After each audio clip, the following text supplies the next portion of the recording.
More legal trouble for Sean Diddy Combs. 6 new lawsuits filed against him.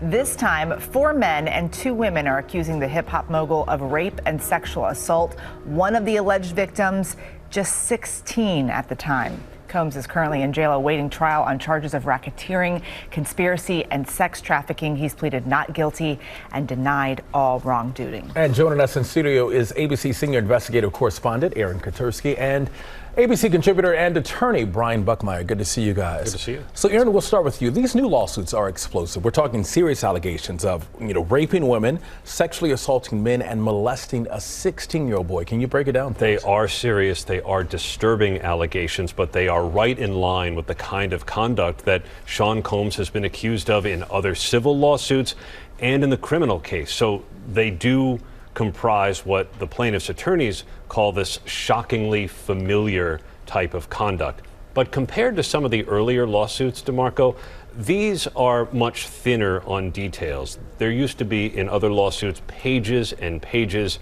of details, sometimes pictures. These are just a few paragraphs. The accusers are anonymous. Doesn't make the claims any less damning, though. All right, Diddy's legal team did issue a response following these new lawsuits. So here's what they said. The press conference and 1-800 number that preceded today's barrage of filings were clear attempts to garner publicity. Mr. Combs and his legal team have full confidence in the facts, their legal defenses, and the integrity of the judicial process. Okay, Brian. It's one thing to make an allegation. It's another thing to prove it in court. What are these accusers facing when they bring this to trial? They're facing an uphill battle. I mean, to Aaron's point, they're a little bit thin in terms of the fact in the pleading, but that doesn't mean that those facts won't find their way into a court of law sometime down the road.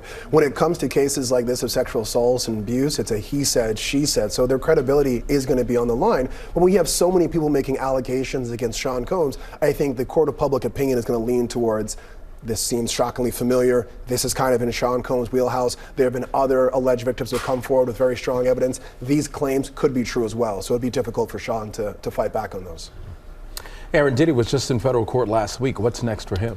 He's in jail, and he's still trying to get out on bail, and a federal appeals court is scheduled to hear his argument on that next month. But it's a tall order. The way he's charged, forcible sex trafficking, the presumption is that you're going to be remanded into custody. So his attorneys are trying to say he'll put up his $50 million mansion, he'll hire private security, we'll take away his cell phone, we'll limit his visitors.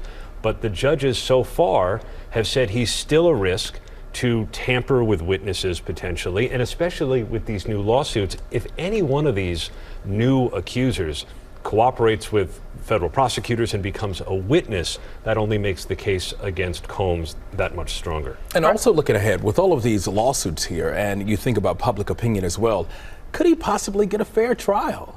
His attorneys will probably argue not. I mean, a defense attorney will generally argue that a fair trial is not going to be possible, perhaps in the jurisdiction where the cases are brought here in New York. But we've seen before high-profile defendants, many accusers, fair trials are indeed possible. Brian, when you look at these new allegations, how do they compare to the criminal charges he's already facing?